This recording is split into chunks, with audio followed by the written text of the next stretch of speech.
Innovation SSD বা storage মার্কেটে আবারও ইনোভেশন নিয়ে হাজির হয়েছে স্যামসাং তাদের নতুন যেই 2026 সালের জন্য নতুন লাইন আপে কিছু ইনোভেটিভ এসএসডি নিয়ে আলোচনা করেছে। সেগুলোর মধ্যে একটা হলো AMC91 বা PMC91, এই দুইটা মডেলের কথাই বলছে। এই দুইটা হলো একটা ডিটাচেবল অটো এসএসডি, বলতে পারেন এইটার কন্ট্রোলার চিপ এবং ন্যান্ড সেলকে আপনি ডিটাচ করতে পারবেন, অ্যাটাচ করতে পারবেন, চাইলে আপনার মন মতন চেঞ্জ করতে পারবেন, নষ্ট হলে পরিবর্তন করতে পারবেন, আপনি চাইলে আপগ্রেডও করতে পারবেন। অর্থাৎ আপনি একটা জেন 4 এর কন্ট্রোলার চিপকে একটা জেন 5 এর কন্ট্রোলার চিপ দ্বারা আপগ্রেড করতে পারবেন, অথবা আপনি একটা লো এফিসিয়েন্সি মেমোরি সেলকে একটা হাই এফিসিয়েন্সি মেমোরি সেলে পরিবর্তন করতে পারবেন। তো এই ফিচারটা আসলে এখনো কেউ দেয় নাই এসএসডি মার্কেটে, বা কেউ এখন এটা নিয়ে আলোচনা করে নাই, কিন্তু স্যামসাং তাদের এই নতুন এসএসডি গুলোতে এই ফিচারটা আনতেছে। এটা আসলে একটা ইনোভেটিভ টাইপের জিনিসই হতে পারে। এর আগেও ফোনে এরকম জিনিস হয়ে আসছিল, ফোনেও আমরা ডিটাচেবল ক্যামেরা, ডিটাচেবল ব্যাকপার্ট গুলো দেখছিলাম, বাট এসএসডি তে এখন আমরা সেটা দেখি নাই। তো বলতেই পারেন যে এসএসডি মার্কেটে নতুন হলেও এই জিনিসটা অলরেডি এক্সিস্ট করে, বাট ফোনেরটা আমরা জানি যে ওটা খুবই ডিজাস্টার হয়েছিল এবং এই ফোনটা তেমন একটা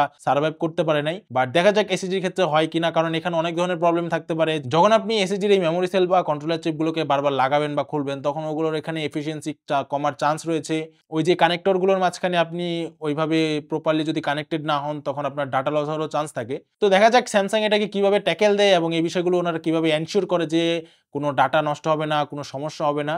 এইগুলোর জন্য আপনাকে অপেক্ষা করতে হবে 2026 পর্যন্ত, এবং এটার প্রাইসও কেমন থাকে সেটাও একটা দেখার বিষয়, কারণ এইসব জিনিসের প্রাইস অনেক হাই থাকে, আর স্যামসাং যেহেতু ব্র্যান্ড ভ্যালু হিসেবে অনেক বেশি প্রাইস রাখে, সেটাও একটা কনসার্নের বিষয়। তো আশা করি তারা একটা রিজনেবল প্রাইসে জিনিসটা আনার চেষ্টা করবে এবং কনজিউমারদের জন্য হেল্পও হবে। তো আপনার কি মনে হয় এসএসডি মার্কেটে বা স্টোরেজ মার্কেটে এরকম ইনোভেশন দরকার কিনা, বা এগুলো আসলে কি প্র্যাকটিক্যাল কিনা, সেটাও আপনি আপনার মতামত কমেন্টে জানিয়ে যাবেন। তো আজকের মতন এখানেই দেখা হবে অন্য কোনো রিলে। আল্লাহ হাফেজ।